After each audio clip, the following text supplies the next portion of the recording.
Thank you, thank you. And thank you, Thomas. It's always lovely to have a chance to talk in front of the Spirit of the Census group. And of course, I ganged a few people to fill some of the empty chairs. Thank you all for coming. I've spoken in front of this group a number of times before, and I've always introduced myself as an architect. And in the last year, I've actually started calling myself a behavioral architect, which is a term that I made up to more accurately reflect what I do.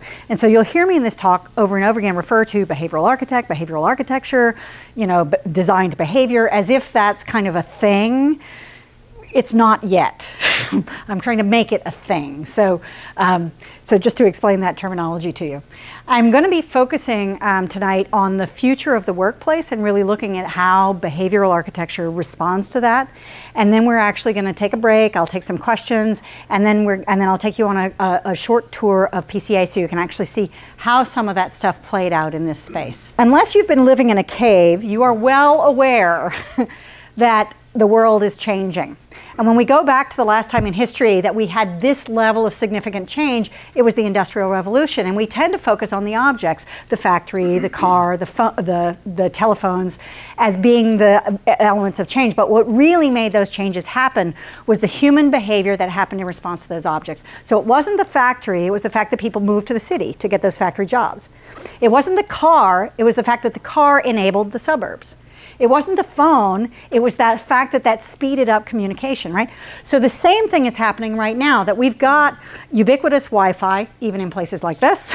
We have cloud computing, we have smartphones, and all of those things have changed our lives at some level. But what I want to talk to you about tonight is how we are at the very beginning of that change. You have no idea. There is an earthquake coming. And that earthquake is going to be caused by the workplace. The way that the workplace is changing and the way that people are working is changing. And it's going to fundamentally change our world in the next 10 to 15 years. And that's what I'm going to be talking about, and how behavioral architecture actually responds to that. I have a friend who works in the HR department at Intel, and he shared a story with me about a guy that they were recruiting, fantastic guy. They wanted him for the office. They were in the last negotiations, and the guy said, "Do you guys have work flexing?" "Sure, yeah, we do. We are a cool, hip company. Fridays, you can work from anywhere you want." He said, no. I want to check the ski report, and if it's good, I'm going skiing. And I'll work on Saturday instead, right? This guy is a high potential, highly desirable employee, right? He's starting to call the shots. Intel couldn't offer that. They lost him. Somebody else hired him.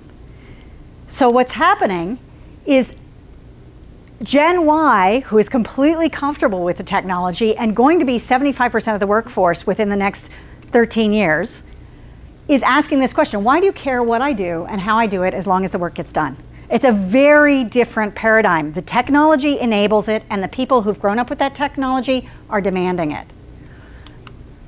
The choice of when and where to work is moving from employer to employee. And so now what's happening in terms of the office space is, once you've allowed people to go mobile, you got to get them back, right? Because you want them collaborating. You want to see them every once in a while. So suddenly employees are becoming consumers of workspace. Well, I'll come in if I like the space, but I'm not going to that store. I'm not going to that restaurant. I'm not going to that office if I don't like it, right? So suddenly what an office does is very different. And one of the interesting, like, people get to work anywhere. This is a little bit of a side story. Blue Seed is actually a cruise ship that is currently being remodeled to turn it 100% into office space. And it's going to be parked 12 miles off the course of Silicon Valley, because you can visit the United States on a tourist visa for up to 10 years, as long as you leave to work. So people who do not have work visas will be working on this ship. You're like, oh my gosh, that's crazy. It's not crazy, it's happening. Big money is going to this project. It's under construction right now. They are taking applications, and it's going to launch first quarter of 2014, right? People are choosing where they want to work. Okay, this diagram was actually drawn by a guy named Paul Barron, who's credited with inventing the structure of the web. And what's interesting, I won't explain what it means in terms of computers and nodes, although some of you know this, probably. But what's interesting to me about this diagram is that it has shown up in a whole bunch of business books in the last 5 years. That's what's interesting. It wasn't drawn for that, but that's what's happening. So in business, we are removing from, on the left, the old kind of centralized command and control structure of management to decentralized to something much closer to the web, where every employee, every person makes their own decision about what to do and how to do it, right? That's where things are moving. But here's the problem, right? We know what the problem is with centralized, right? If this little dot is a purchasing person and this little dot is a manufacturer, purchasing person has an idea about how to do that. By the time it gets up the food chain and back down, it's not happening, right? Centralized works, decentralized works a little bit better, but how great is this? I can just walk out to the factory floor and say, hey, I had an idea, right? Because we're responding in real time to what's going on, to what our customers are asking for. Now, the only problem with this is herding cats, right?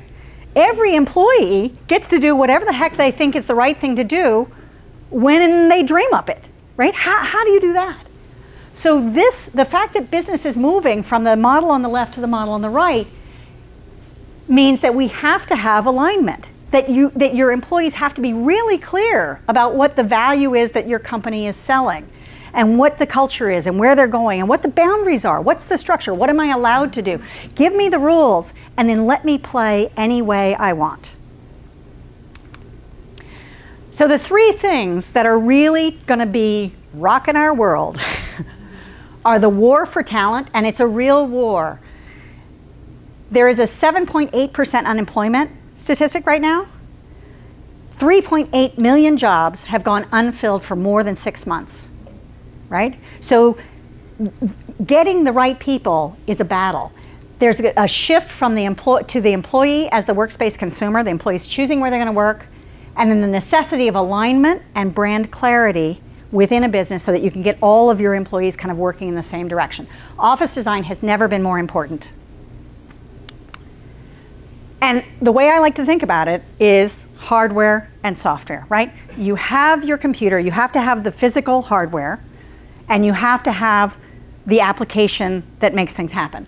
And so in architecture, design, I think of it as hardware, which is the spaces, the furniture, and the equipment, and it has to be designed to support the software, which is the people, culture, values, and strategy.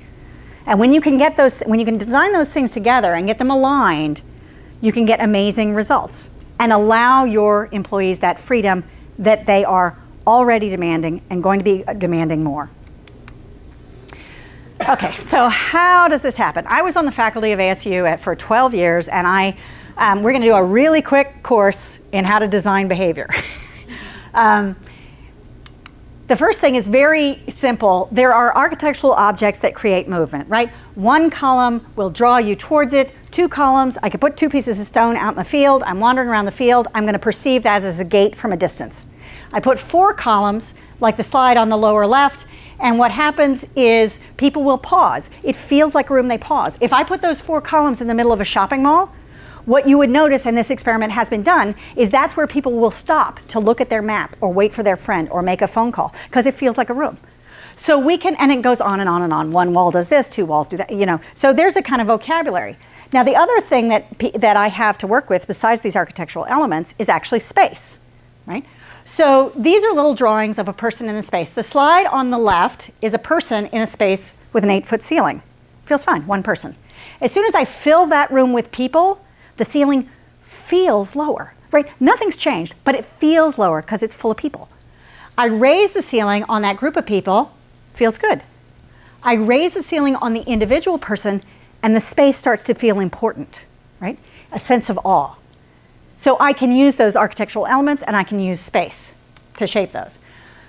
Now, this is really important to think about because if you look at architectural history in the 11th, 12th century, the church was actually building these little Romanesque churches that are basically rectangular spaces.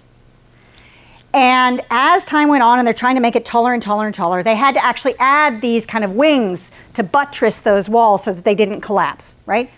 So this is a little engineering problem that's happening. And the reason that I'm talking about this, right? So what the designers at the time, the Masons, were doing was creating space. But at the time, the early church was also developing its rituals, right? So as soon as I have more than a space, I've got a center aisle and a side aisle.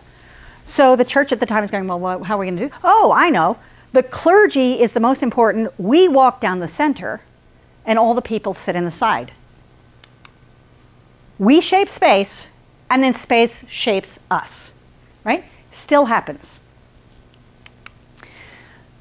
Behavioral design is actually already part of your life. And it's just not generally called behavioral design. It's called retail positioning or whatever. When you walk to the back of the store to get the milk, annoying as that is, and nobody, and it's still at the back of the store, no matter how many people complain about that, that's behavioral design. When you lose track of time or become slightly disoriented at the mall, that's behavioral design. That's deliberate. There are lots of studies that actually show how to do that. And it's when you really lose track of time at the casino, really deliberate. That's behavioral design. And it's actually gotten into some real subtleties that you may not even notice. But when you go to a furniture store, this is something that's a study that's been done specifically in furniture stores. High ceilings are better for blue sky thinking. Gosh, I wonder what my house would look like with all new furniture. How fantastic is that, right? They're really bad for detailed decision making. So if I'm the furniture salesman, I want to close the deal. What color leather do you want on your sofa, right? I'm going to bring you over to this counter, which either has a dropped ceiling, dropped lights, it's in an alcove. Check it out. Next time you're at a furniture store, not every furniture store does this, but all of the big chains, they know this.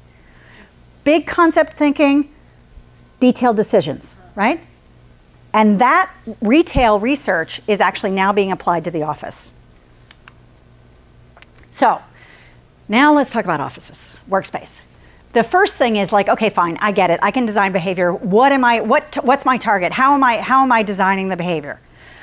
Well, we're going to design the behavior to support the value proposition. And for those of you who aren't into the business lingo, value proposition is that sweet spot where what you are selling is adding value, and what you're selling and is making a profit for you is what your customer wants, right? So it's that intersection where you both win.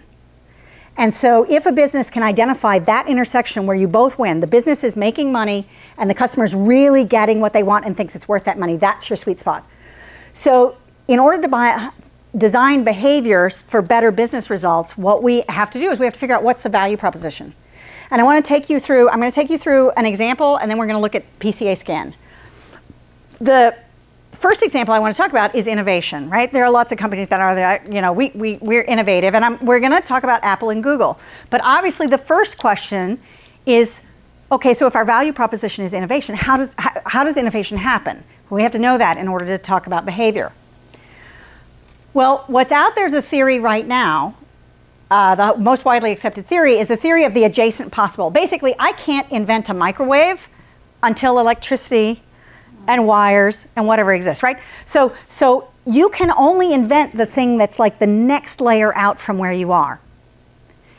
And the reason that becomes interesting is a lot of businesses and innovative researchers have actually ganged in on this concept. And there was a diversity and problem-solving study that came out of Stanford a few years ago, where group one that was given the problem-solving was an individual with the highest IQ. Group two was a group of individuals that had a slightly lower average IQ, but they were all white, middle-class men. Group three had a slightly lower average IQ, and they were from different genders, different cultures, different backgrounds. Over and over and over again, Group 3 solved the most problems, Group 2 was second, and Group 1 was the last. So IQ was much less of a factor than having diversity. So if we want to capture that idea of innovation coming from the adjacent possible, basically what I want to do is I want my employees to be exposed to as many people and ideas as possible, right? So they get all of those possible places that they could then expand to the next adjacent possible innovation. Now, this research has been so well documented that Procter & Gamble and Lilly got together and started a group called Your Encore. And Your Encore was staffed by retirees of those two companies. And so anyone from Procter & Gamble or Lilly who was having an issue, couldn't solve a problem, would actually put it up on the web, and these retired people, a little bit more time on the time, they're just cruising around looking for interesting questions. Oh, that's an interesting question, whatever. So they're taking their little ideas and exposing it to all these people who have different adjacent possibles. So we're expanding that. There was a guy who was working on fruit roll-ups, trying to figure out how to get them not to be so sticky so that you could actually unroll them a little bit easier. And anybody who's had kids or grandchildren who's tried to do this, he posted his question. It was solved by a guy who was part of the original Post-it team, right? There was, after 2 years, Boeing actually joined the group. And there was another story of a guy who was actually working on a diaper leaking problem, ended up teaming up with a Boeing guy who computer modeled the diaper so that they could identify the issue, right? So it works, this whole innovation by association. So this is the dumb diagram, right? The things you can do or invent is directly related to the people you know. So when we look at a company that has innovation as its value proposition, what we need to do with our employees is we need to increase the people that they know, right? They got to know more people so that they have more possibilities. Now, let's talk about Apple. Like, how does that apply to Apple? Steve Jobs was building a new campus in Cupertino, California. It's actually being permitted right now, going to be under construction in about 6 months. And his architects originally came to him with an idea that had a diagram for 3 different buildings, right? We're going to have one for admin, one for engineers, and one for the designers, right? So he's done this research. He's read about it. He knows about this innovation. His response, no way, no way. I need my people mixed up. I want all 12,000 people in the same building. The architect went, oh my God, you're crazy. It's going to take 20 minutes to walk from the front door to your desk. You can't oh my gosh, and Steve's like, okay, we'll have more than one front door, but I want them all in the same building. See what you can do, right? So this is the building. And it is all one big building. It's a big circle. But if you think about it, let's say it's just a 5-minute delay every day. 12,000 employees times 5 minutes average lost productivity means he's going to have to hire 135 extra people in order to cover that loss of productivity. Is it worth it? Their value proposition is innovation, right? So for him, it's worth it. Google has had a barista that was placed between a bunch of kind of different groups and departments, and they got some complaints that it was taking too long to get the coffee. And they looked into the idea of hiring a part-time barista. It wouldn't cost that much, come in at like 10 and 2 o'clock in the afternoon. They examined the situation. They decided not to. Because when they went down, they looked and they saw that during that 5-minute wait while you were trying to get your coffee, people were talking to each other who wouldn't usually talk to each other. Right? So they're getting that mix-it-up that they need for innovation, right? Even though a 5-minute wait for coffee per day, based on an average programmer's salary, is costing them about $1,400 per year per coffee drinking employee, right? So, and Google has a phrase that they call strategic fun, right? They do have foosball machines in some of their cafes, right? Not all of them. Some of them, in the ones where it makes a difference, where that's actually going to drive that interaction and drive innovation. Okay, PCA Skin. PCA Skin sells skincare products. But the question is, what's the value proposition? And it's not that they're not interested in innovation, but innovation is not, that's not really where they get their bang for the buck. What they do is that they actually sell these products to dermatologists and estheticians.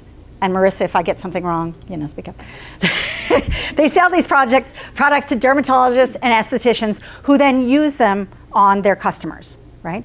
So what happened was they looked at this and were trying to figure out where do we add value? And there's a lot of different ways you can market skincare products. I mean, we've all seen other skincare products marketed. But what they realized was the best thing that they could do was empower their customers, right? Because their customers, these estheticians and dermatologists, we're actually serving the end user who would then come back and demand those PCA Skin products. And so instead of the usual line that is drawn is there's us, there's the people who work here, and then there's our customer. And what PCA Skin did was they said, no, no, no, the line isn't there. We have our internal team, and we have our external team who, yes, just happen to be our customers. And then they have customers. And so we're going to focus all of our strategies around that. And so this is the PCA Facebook page, right? So wanted, those seeking greatness. That's not about skin hair. That's about if you're an esthetician and you want to do well in your career, we're going to support you. And so the kinds of things that needed to happen to make that happen was to have, you know, transparency and great product that was really great, not snake oil, and, and education, and all of these things that PCA Skin then provided. Now, when Richard and Jennifer Linder actually bought this company in 2006, and when they got here and they kind of looked at this and kind of decided that was going to be the value proposition that they were really going to work on strengthening, what they looked at was that the point of contact for most of those people was actually phone people. Because as much as PCA Skin, there's a PhD chemist who's inventing stuff, there's a warehouse, there's a marketing group, all this stuff, but the bulk of people who work here are on the phone. And they're doing phone sales, right? They're calling out and saying, hey, wouldn't you like to come be a certified PCA Skin person and come do some training? Or, hey, can I answer your questions about PCA Skin products so that you'll use them more, right? So it's phone sales, really, the bulk of the people. And when they bought this company, those positions were paid a little bit more than minimum wage, not much. And there were people who really knew what they were doing, but there were also people who, it was just a job. Somebody calls in with a question, they're like, hang on, let me look it up in the book, right? How supported do you feel when that's the response? And so one of the things that they came in immediately was kind of really start to value those people. Just say, no, no, no, this is our front line. We have got to take care of these people. And so they put in a lot of systems in place, which would actually be called the software in my earlier hardware software diagram. And then I got hired to do this place, and we actually went in and looked at, the first thing we looked at was the cubicle. The slide on the upper left is the cubicle of someone before in the old space. They were high-walled cubicles. They were isolated from each other. They were in little rows. They had no sense of working as a team.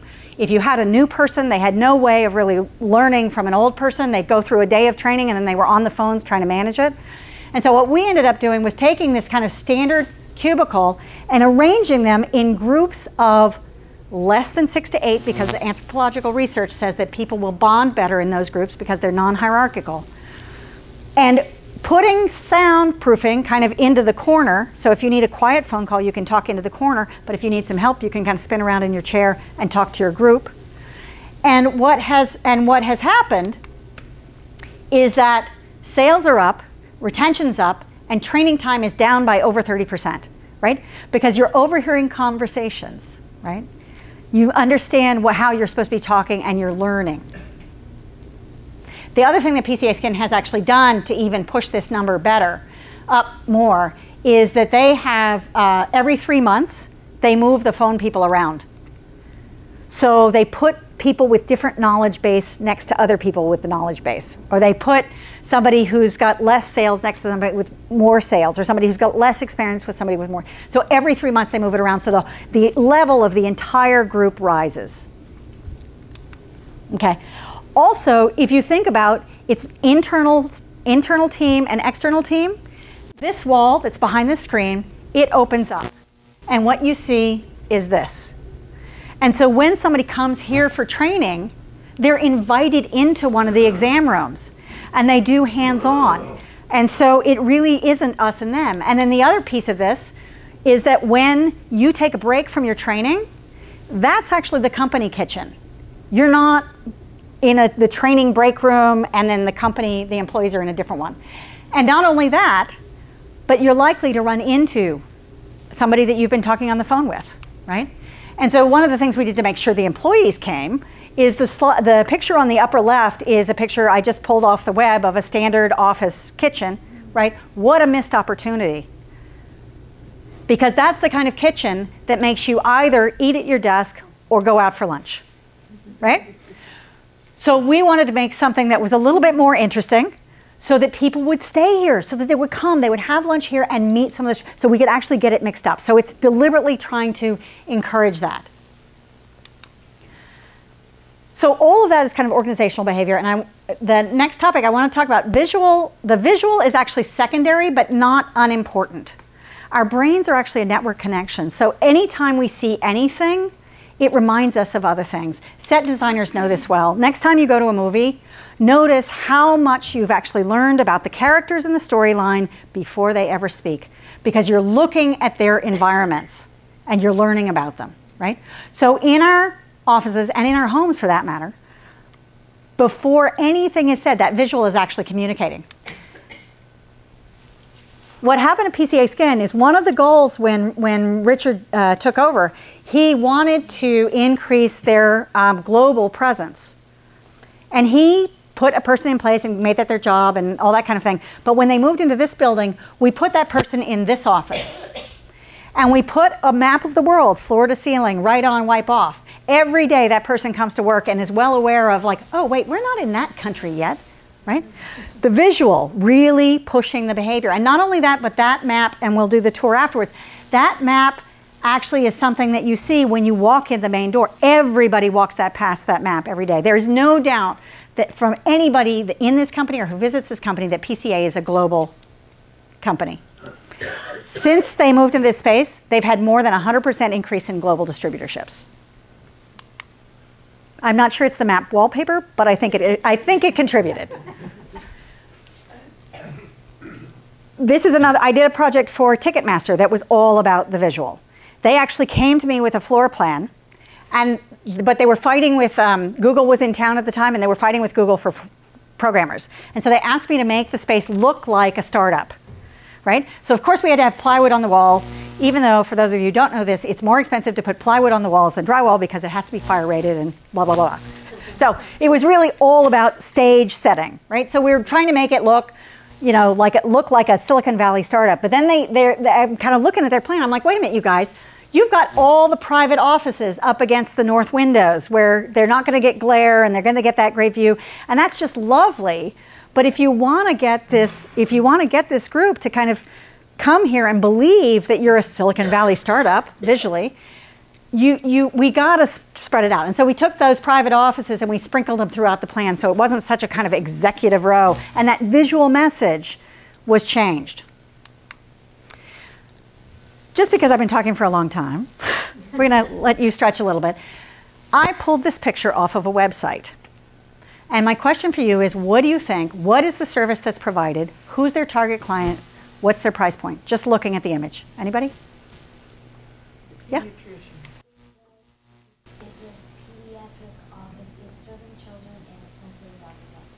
Okay. Anybody else want to take a guess? Everybody's good with that answer? How about you think they're high priced, medium, low priced? What do you think they charge? I'm hearing low, medium. Okay, well, like I said, I pulled it off a website for a lawyer who does not do anything with children or family law. And based on the verbiage of the website, it sounds like he's targeting mid to high, right? So if he actually talks one of those mid to high end clients into coming to his office while they're waiting for him on these hard bench chairs looking at these big-eyed children, they're probably not, you know, getting the right message. And so, you know, the lesson out of this is that it doesn't matter what you like. Because a lot of times I work with CEOs and I go, I kind of like Tuscan. And I'm like, but what is your audience like? Who are you speaking to? It doesn't matter what you like. What matters is how are you communicating, right? So here's another one. If I said to you, you're targeting Republicans, which office? Sorry, the State of the Union is tonight, so you're targeting Democrats. You're targeting women under 40. You're targeting people under 25, women over 40. I've actually showed this slide at probably 20 meetings, and it is amazing how consistently people will answer those questions. Everybody in the room. So for anybody who thinks that people don't read their environment, they do. They really do. And the answers are stunningly consistent. So now I want to go to the challenges. All right, so you get it, it's important, we can do this. It's easy to do it wrong. It's really easy to do it wrong. And I'm just going to take you through 3 slides of a company that shall remain nameless to protect the innocent, because they tried and they had a lot of successes, but they had a few failures, and they were great failures, so I'm using them. The first, and I apologize, I was taking pictures with my phone. The first slide, this is a cafe that they built. And the idea, they were trying to get this kind of mix-it-up collaboration between departments. And the cafe, despite the quality of the photo, is really quite beautiful. Definitely could end up in a design magazine, lovely. And they built it, and then the purchasing department was looking at the expense of putting coffee machines in 5 different locations instead of just one down in the main cafeteria. And they cut the budget for the coffee machines because it wasn't efficient, right? So now I've got 5 cafes that do not have coffee machines. Nobody goes there, right? So this idea of getting the whole company on board, we're doing this behavioral thing, right? So that's one of the reasons that things fail. So did they fix it? That's kind of one of the reasons I was walking it with them, was to kind of talk about what should happen. But the other thing that they did is they wanted to do this collaborative whiteboard thing, right? You know, so they put whiteboards everywhere. Only what happened was it's a culture, the culture of this really large company was a culture where you don't put your little fragile baby idea up on a public whiteboard. You're going to go over and you're going to work on it, and when you got it mostly work, then you're going to get somebody else and they're going to work. And when it's big enough, you're going to turn it into a PowerPoint presentation, and then you give it to the management, right? So basically, 90% of the whiteboards are completely empty all the time. They might as well put up wallpaper, right? When the whiteboard is in a corner with a couple of chairs, it actually gets used. But when it's lining the public hallways, you know, waste of money. So not really thinking about how people behave and addressing the culture. And then the last in this kind of implementation issue section is the company looked at their workforce and realized that about 40% of their people spent most of the time away from the office. And so they took those 40% of those people and they said, you know what? Congratulations. We're going to let you guys do work flexing. You're not going to have an assigned desk. You can work from anywhere. We're going to put in these little desks as kind of landing spaces for you when you need to be in the office, but work from home, work from wherever you want. Isn't that fantastic?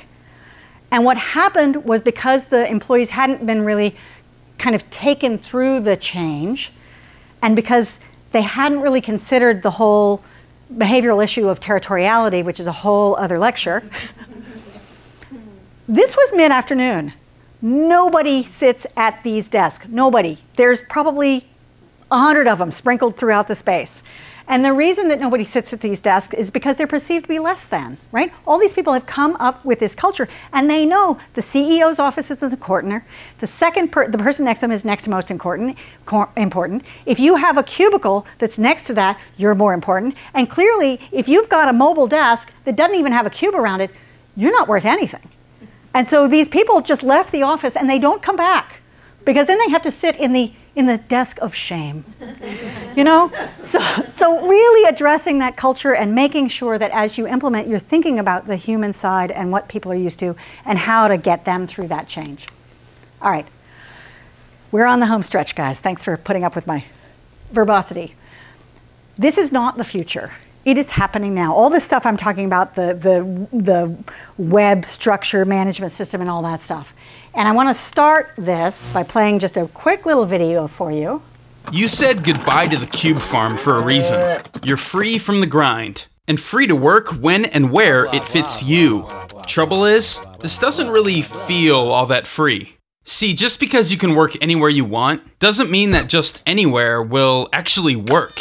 You're stuck trying to focus here, trying to have a meeting here, or a Skype call here, and so on. Of course, there are solutions out there for this, if you want to spend all day trying to find one that's open. Sign some ridiculous lease to get it, and then show up to find that it's not what you expected. Here's the thing, even if you're not in a traditional office, where you work makes a huge difference. So shouldn't there be an easier way to find a space that fits you? Well, that's the idea behind Liquid Space. They realize that there's tons of space, of all kinds, just sitting there waiting for you. So they created a simple, easy way to connect you with this growing marketplace of awesome spaces. Now when you need somewhere to work, you just check the real-time listings through the web or their smartphone app. Choose your time, location, amenities, what kind of environment you want, and you can even see who's been there or is there now. Best of all, you can book it with confidence in seconds. No huge contract needed. So now you're the hero because you've got the perfect kind of place to get work done without having to spend all day doing it. And everybody is better off because we're actually making use of all the space around us instead of building more. So what are you waiting for? Find your perfect space today at liquidspace.com. Okay, so liquidspace.com is actually not just a fly-by-night. This is a real company that is huge and growing significantly. In a very short amount of time, they are now huge in San Francisco, Chicago, New York, and moving into other markets. Accenture, which is a global consulting company, was getting ready to take over an entire additional floor of New York real estate and became aware of this, and they went, wait a minute. I think we need to have 3 real estate policies. We're going to have a fixed cost real estate, which is a traditional office. We're going to have a no-cost real estate, which is our people who are working mobily. And then we're actually going to give our employees a liquid space budget. So pick a place that's close to your house. Or if you need to be creative, pick a place that has lots of stuff going on. Or if you need to focus, pick a private office, right? So this is actually happening right now. This is a space in downtown Chandler, which was empty and unused. And a guy named Derek Neighbors actually went and met with the city of Chandler and said, tell you what, I want you to fix up this building, and I want you to pay for the utilities, and I want you to give me a little bit of money to kind of organize events. And in exchange, I'm going to fill it with people that will enliven this neighborhood, and I'm going to provide programming. And the city of Chandler, amazingly enough, said, okay. And so Derek started this, which is Gangplank. And Gangplank is a co-working space, and what a co-working space is where you can go in and you can use a desk, and anybody else might be using another desk, and so you end up running into all different kinds of people. But what's interesting about Gangplank is that because Derek is not being charged any money, he doesn't actually charge you any money. So if you happen to be in Chandler and need a desk for a day, go over to Gangplank. You can work there for free. Now what he does ask is that you contribute back, whatever that means to you. So if you're a designer, maybe you're designing some posters for an event. If you're a programmer, maybe you're helping with some of the infrastructure, whatever. So you give back whatever is appropriate. Now, you may think this guy is just like crazy, but he's a really highly sought after consultant. And Business Insider magazine named Gangplank one of the top co-working spaces in the United States this year. And Gangplank has now got 4 additional locations, and they're expanding. And Derek is a hugely, highly in-demand speaker around the country. So the last thing I want to do is talk about co-working.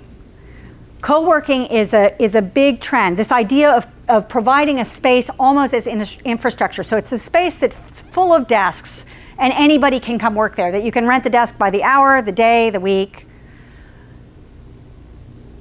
This is also not a minor trend. The players in this space are not just people like Derek. Marriott Hotels is taking out hotel rooms to put in co-working spaces that they are renting out, not just to their guests, but also to local businesses. AT&T is looking to, in the kind of distributed cities, not in their main cities, where they just need a presence, they're looking to completely get rid of their corporate office, and they'll just pay a couple of different corporate co-working spaces so that their people can have someplace to go if they want to. They don't have to, right? And so suddenly somebody else is managing the real estate.